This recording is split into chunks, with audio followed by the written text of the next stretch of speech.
Todo dia de segunda a sexta, por volta do meio-dia, um vídeo novo para você. Voltei, pessoal, vou começar a gravar, tá melhorando aqui o tempo, né? A gente tava antes sufocado de tempo, agora com o adiamento eu vou conseguir retomar aqui os vídeos diários para vocês. Olha só, pessoal, eu tô iniciando aqui uma série, tá? Vai cair na PRF. Hoje a gente tem o episódio 1. Então, se você não tá inscrito nesse canal, se inscreve, ativa as notificações para não perder os próximos vídeos. Qual que é a ideia dessa série Vai Cair na PRF?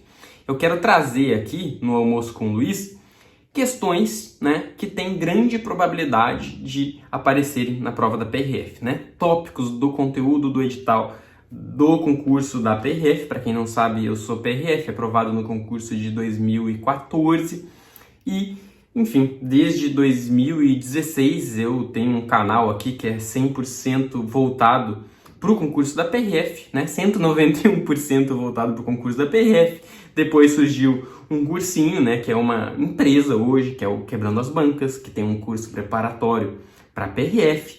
E esse canal aqui é uma forma da gente ter esse contato com os nossos alunos e também com quem não é nosso aluno. Então vamos lá. Sem mais delongas, para o abuso de autoridade, é um tópico que está previsto na legislação especial do edital, pode realmente cair, tá? Porque é uma lei recente, é uma lei que impacta bastante na atividade policial, então é muito importante que vocês, futuros operadores da Segurança Pública Federal, tenham conhecimento dessa lei de abuso de autoridade. O Sebrasp sabe disso e isso por si só já justifica a inclusão de alguma questão dessa matéria aqui na sua prova. Então vamos lá. Primeira coisa que a gente tem que saber sobre a lei de abuso de autoridade é o sujeito ativo. Basicamente, o que você deve saber? Qualquer pessoa pode ser sujeito ativo do crime de abuso de autoridade. Basta que ela tenha alguma relação com o serviço público. Estagiário pode? Pode. Alguém que não tem remuneração pode? Pode. Alguém que não é servidor público pode? Pode. Basta que tenha alguma relação, tá certo? Aqui ele dá uns exemplos, né? É sujeito ativo do crime de abuso de autoridade qualquer agente público, servidor ou não, da administração direta, indireta ou fundacional ou de qualquer dos poderes, União, Estado, Distrito Federal, territórios, municípios.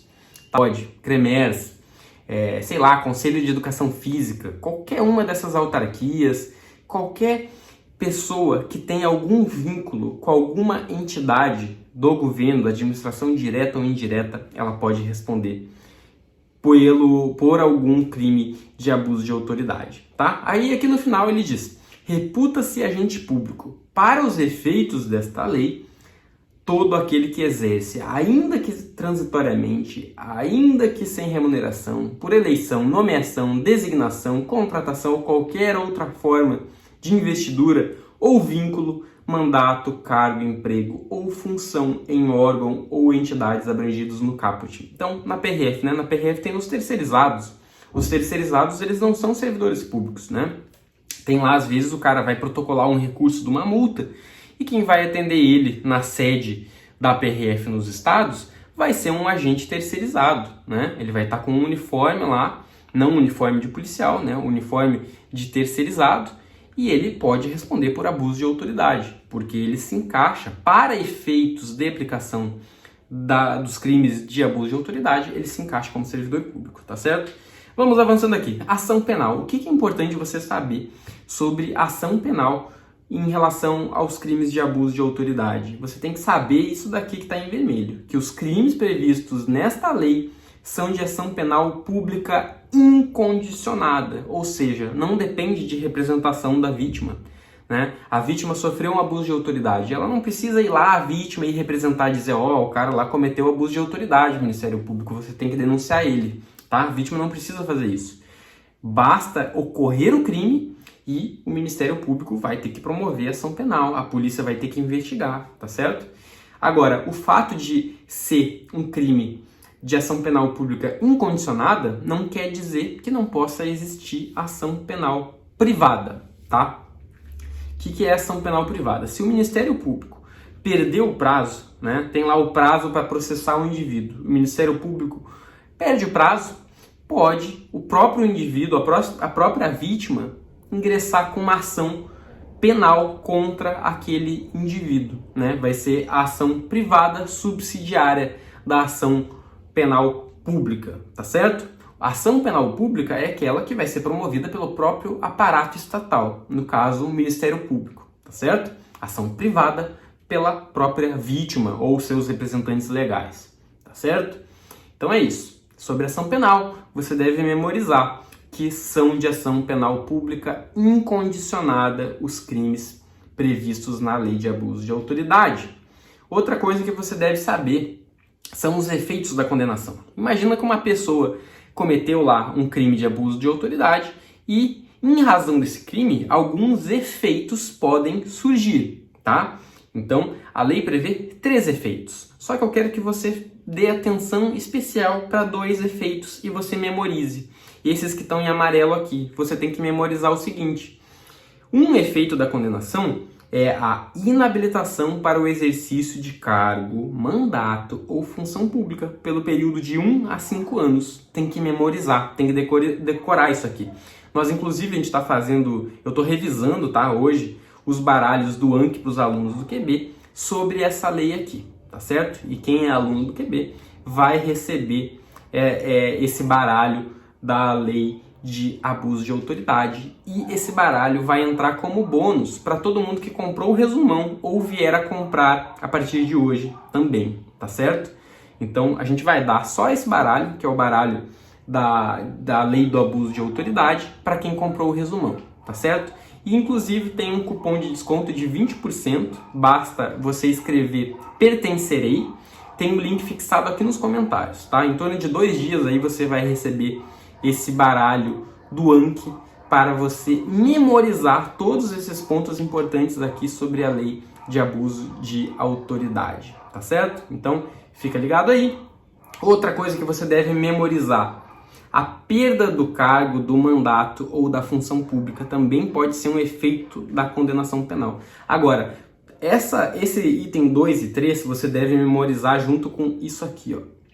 São condicionados à ocorrência de reincidência em crime de abuso de autoridade e não são automáticos. Ou seja, o cara cometeu o crime de abuso de autoridade, tá? Ele é reincidente.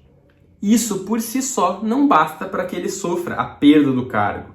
Isso por si só não basta para que ele sofra a inabilitação para o exercício do cargo. Além de ser reincidente, o juiz vai ter que declarar isso na sentença. Não é efeito automático. Ele vai ter que declarar e motivar por que o sujeito deve perder o cargo ou mandato. Isso aqui tem muita cara de ser braço, pessoal. Tem que memorizar. Memoriza o item 2, memoriza o item 3, lê o item 1, né? Mas memoriza o item 2, memoriza o item 3 e memoriza que para ocorrer o item 2 e o item 3, ele tem que ser reincidente e tem que ser declarado pelo juiz, né? E de forma motivada, tem que constar na sentença. Item 2 e item 3 não são automáticos, exigem reincidência e declaração do juiz motivada, tá certo? Eu estou sendo repetitivo porque você tem que memorizar isso aqui, tem muita cara de cair na prova. Penas restritivas de direito, memoriza também, pessoal, memoriza. Sobretudo essa do item 2 aqui, ó, porque ela pode confundir. Você olha aqui que o prazo é diferente, né? As penas restritivas de direito substitutivas das privativas de liberdade, né, tem lá suspensão do exercício do cargo, da função ou do mandato pelo prazo de 1 ano, pelo prazo de 1 a 6 meses, com a perda dos vencimentos e vantagens, tá? Não confunde esse prazo com esse outro aqui, que é a inabilitação para o exercício do cargo de 1 a 5 anos, tá? Então, memoriza essa diferença aqui. Um tá falando em penas restritivas de direito. O cara ia ser preso, em vez de tirar a liberdade dele, o juiz vai lá e coloca essa suspensão aqui, tá certo? Não confunda com esse efeito da condenação, que é outra história, tá certo? Não confunde. Então, vamos avançando aqui. Prevalência da seara criminal. O que acontece? Quando uma pessoa comete um fato, esse fato ele pode dar ensejo a uma responsabilidade no âmbito civil, né, que vai lá para um juiz civil julgar. Eu quero uma indenização por danos morais aqui. O policial ali me prendeu, só que me deixou 20 horas, né, numa celinha pequena, em vez de me apresentar para o juiz, em vez de me levar para o delegado, né, eu queria saber se seria homologado na minha prisão ou não, né, fiquei lá 20 horas num lugar desumano e degradante, bateu em mim. Então, isso pode dar ensejo a uma indenização por dano moral. Essa ação vai ser lá no âmbito civil, um juiz civil vai julgar isso. Fora isso, pode dar ensejo a uma responsabilização no âmbito administrativo e disciplinar. Eu vou lá, faço uma representação, né? Digamos que o cara é PRF, o cara que fez isso.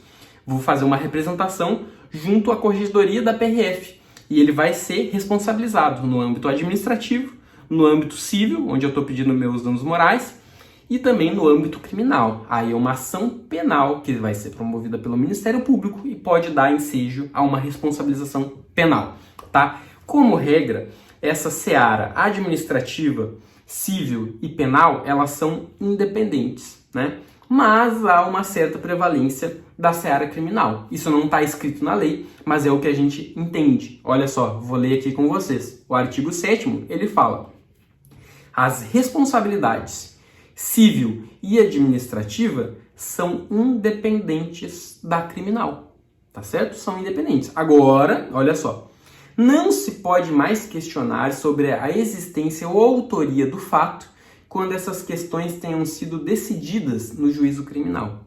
Então, digamos assim, ó, o juiz criminal, ele decidiu, ele analisou as provas e ele disse que, olha, ele não foi o autor daquele fato, tá certo? O fulaninho ali não foi o autor daquele fato.